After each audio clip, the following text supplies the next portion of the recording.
اس کو حاصل کر لیا تھا اس نظریے کی بنیاد پر، تو اس کا استحکام بھی جو ہے وہ ہمیں اسی نظریے کی بنیاد پر نصیب ہوگا۔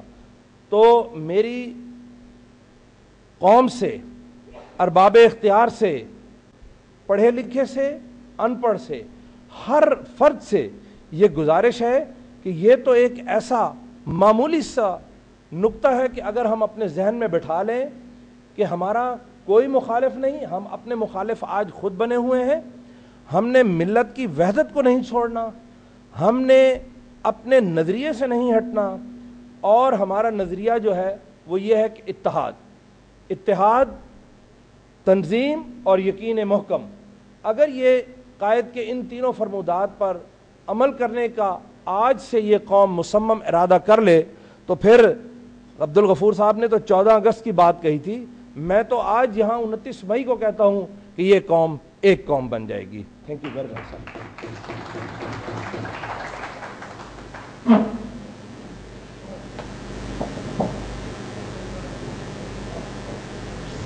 بہت بہت شکریہ جناب اے آر اورنگزیب صاحب، آپ نے اپنے قیمتی خیالات کا اظہار کیا۔ اب میں دعوت دوں گی جناب عبد المعید شاہ بخاری، رہنما پاکستان تحریک انصاف بہاولپور۔ ہم ڈسکس کر رہے ہیں قومی یکجہتی کے حوالے سے جو ضرورت ہے ان مسائل کی جو درپیش ہیں، سیاسی، معاشرتی دہشت گردی جیسے سنگین نوعیت کے معاملات۔ قومی یکجہتی کانفرنس کے انعقاد کا مقصد ملک کو درپیش چیلنجز کا مقابلہ کرنے کے لیے اپنے قومی کردار کا تعین کرنا ہے۔ قومیں صرف اور صرف اتحاد اور یکجہتی کی بنیاد پر ترقی کی منازل طے کیا کرتی ہیں۔ آج وطن عزیز میں جو آگ اور خون کی ہولی کھیلی جا رہی ہے، یہ سلسلہ اسی طرح جاری رہا تو ہماری نسلیں بھی تباہ ہو جائیں گی اور پاکستان کے موجودہ حالات اور ہمارے آنے والی نسلوں کے ذہنوں پر منفی اثرات مرتب کریں گے۔ میں ریکویسٹ کروں گی جناب عبد المعید شاہ بخاری سے کہ وہ اسٹیج پہ تشریف لائیں اور اپنے خیالات کا اظہار کریں۔ جناب عبد المعید شاہ بخاری۔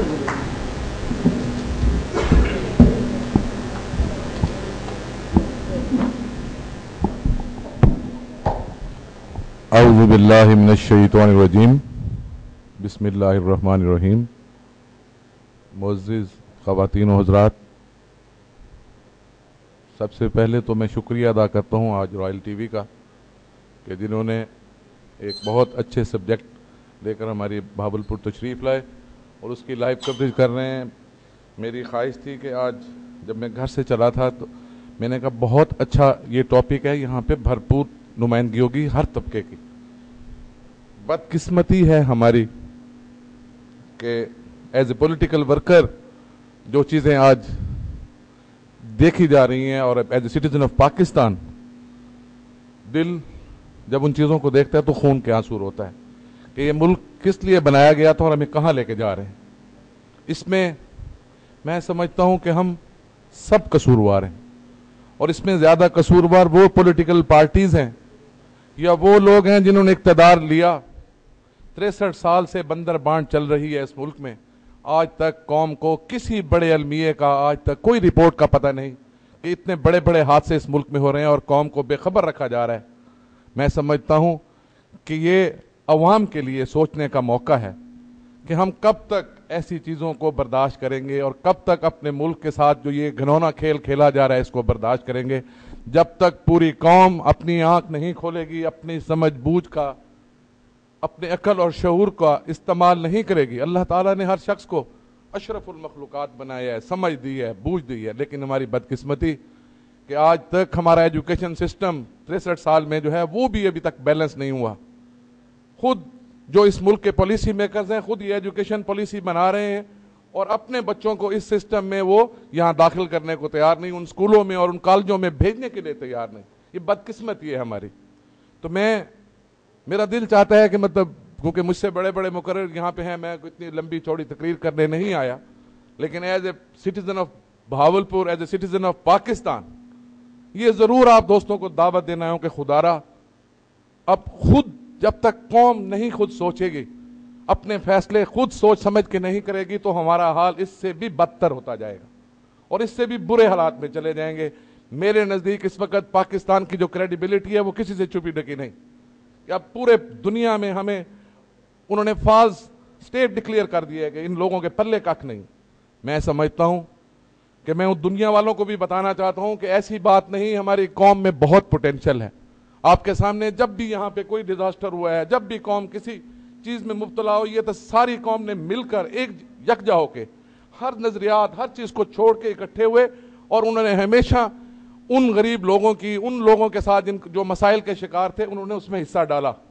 لیکن ہماری بدقسمتی کہ بھی کچھ عرصہ پہلے پاکستان میں سیلاب آیا، اور اس سیلاب میں حکومت وقت نے، چاہے وہ وفاقی حکومت تھی چاہے وہ صوبائی حکومت تھی، انہوں نے لوگوں سے چندے کی اپیل کی۔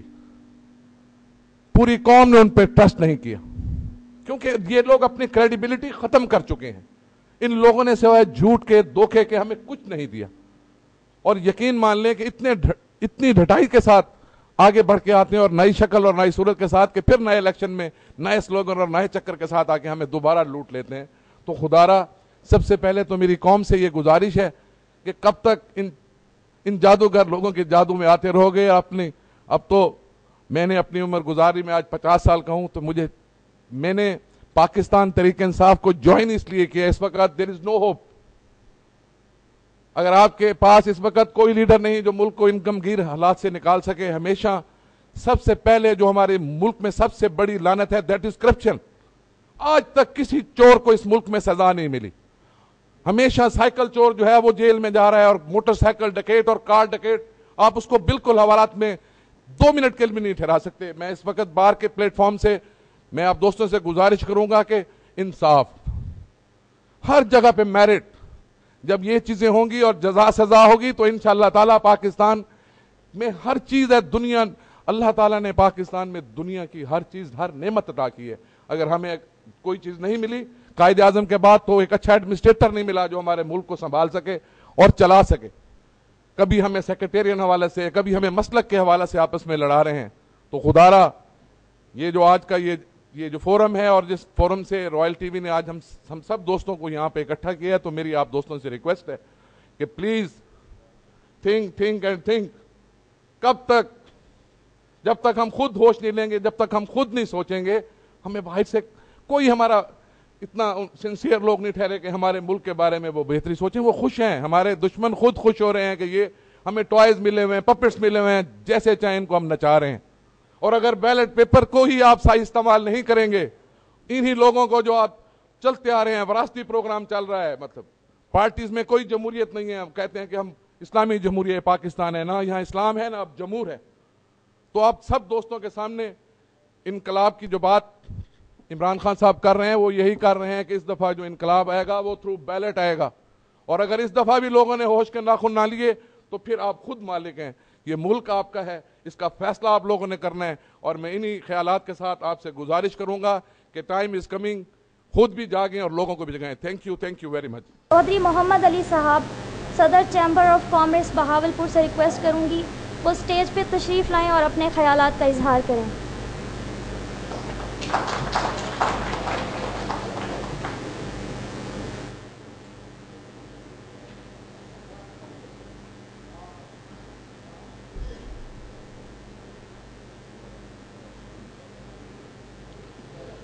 بسم اللہ الرحمن الرحیم۔ جناب Mian Abdul Ghafoor Wattoo, chairman royal news channel, محترم محمد نوید الرحمان، صدر district bar association, Malik Muhammad Amir Chandar, general secretary district bar association, محترم A R Aurangzeb, general secretary high court bar association,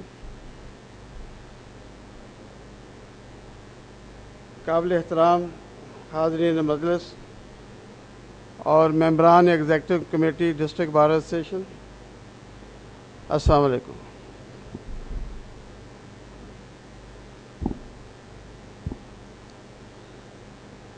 قومی یکجہتی کا جو آج ٹاپک یہاں رکھا گیا ہے،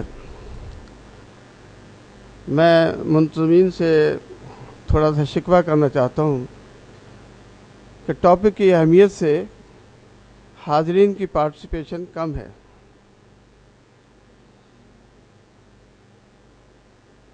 میں میاں عبدالغفور صاحب کی اس کاوش کو بہت مثبت لیتا ہوں.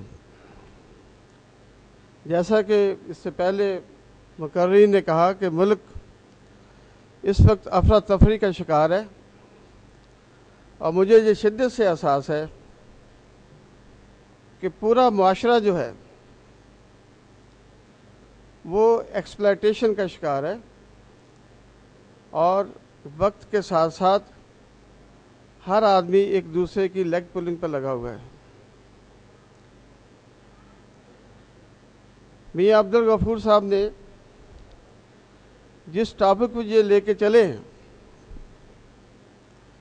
اس کی آج ہر محلے میں، بلکہ ہر گھر میں، ہر کمیونٹی میں اس کی اشد ضرورت ہے کہ اس پر سوچا جائے. نفس و نفسی کے عالم میں ہر شخص اپنے دنیاوی مفاد کو حاصل کرنے میں لگا ہوا ہے.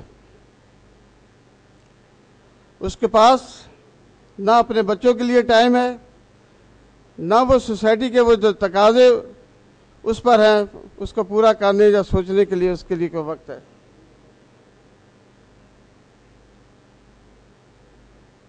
میں حکومت کے لیے میں مختلف فورم پر بات ہوتی ہے، بہت ساری وزارتیں ہیں، ان کے مختلف نام ہیں، ان کے پورٹ فولیوز ہیں. گورنمنٹ کو چاہیے، بلکہ میں نے کئی فورم پر اس کا ذکر کیا ہے کہ گورنمنٹ بھی کوئی ایسا ادارہ ضرور بنائے جو میاں عبدالغفور صاحب کی طرح گورنمنٹ لیول پر قوم میں ایک یکجہتی کا شعور پیدا کرے. ہم اپنے اخلاقیات سے، ایتھیکل کوڈ سے، ہم رواداری سے، ہم بھائی چارے سے، ہم ایک دوسرے کے ساتھ دینے والے کو جذبے سے ہم تھوڑا دور ہٹ گئے ہیں. ہمیں دوبارہ ان چیزوں کو اپنی ذات پر لانا ہے، اور ہم نے پھر مسلمان، جیسے کہ کہا گیا، مسلمان کا بھائی ہے، اور یہ قوم مسلمانوں کی ہے. جیسے کہ قومی نظریے کی بات ہوئی ہے، تو میں ینگسٹر ادھر بیٹھے ہوئے ہیں، میں بیٹا آپ لوگوں کو بڑے وثوق سے کہتا ہوں کہ آپ کے بزرگوں نے یہ خطہ زمین جو ہے یہ اسلام کے نام پر ہی حاصل کیا تھا. آج بہت سے لوگ ہیں جو نظریہ ضرورت پر بحث کرتے ہیں. بیٹا آپ یہ یقین کر لیں کہ اب میاں عبدالغفور جس ایج فیکٹر سے ہے، میں بھی اسی ایج فیکٹر سے ہوں. ہم نے بھی پاکستان جب بنا ہم نے مائیگریٹ کیا تھا، میں بھی اسکول میں ننگے پاؤں گیا تھا، میں بھی آپ کے ایسی کالج میں بغیر پنکھے کے پڑھا تھا، میں بھی شہر میں پیدل کالج میں جاتا تھا. میں نے بھی شہر کو دیکھا جب یہاں کوئی گاڑی نہیں ہوتی تھی، میں نے بھی شہر کو دیکھا جب ستلج کا پل نہیں تھا، میں نے بھی دیکھا ہے کہ بہاولپور سے بھاؤنگر تک کوئی سڑک نہیں تھی.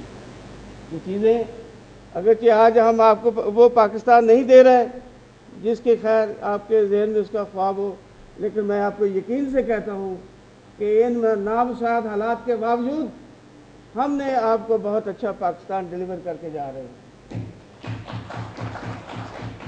آج وہ کون سا گھر ہے جس کے گھر میں ٹھنڈا پانی کے لیے کوئی چھوٹا موٹا فریج نہیں ہے؟ ہم تو 3-4 کلومیٹر کے جا کر برف لے کے آیا کرتے تھے. آج وہ کون سا کمرہ ہے جس کے چھت پر پنکھا نہیں ہے؟ آج وہ کون سا گھر ہے جس کے پاس بائک سائیکل یا موٹر سائیکل یا چھوٹی گاڑی نہیں ہے؟ تو الحمدللہ ہم نے جن حالات سے پاکستان کو لے کے آگے چلے، ہم نے جن حالات سے آپ کو جو کہ ڈیلیور کر رہے ہیں، میں سمجھتا ہوں کہ یہ ان حالات کے پیش نظر ہم نے بہت کچھ بہتر کیا ہے. میں حاضرین سے یہ کہوں گا کہ آپ اپنی سوچ کو مثبت بنائیں. جب آپ نے ایٹم بم بنانے کا پروگرام بنایا تھا تو کیا اس وقت آپ بہت زیادہ امیر تھے؟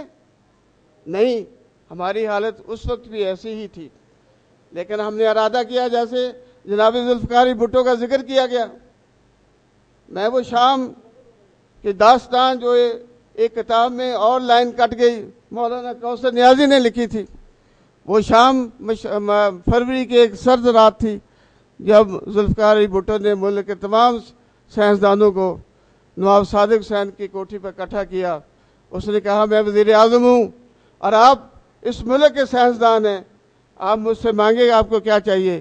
مجھے ایٹم بم چاہیے. اس ایٹم بم نے ہمارے بہت سے اکابرین, ہمارے بہت سے محترم سیاستدانوں کی جانیں لی ہیں.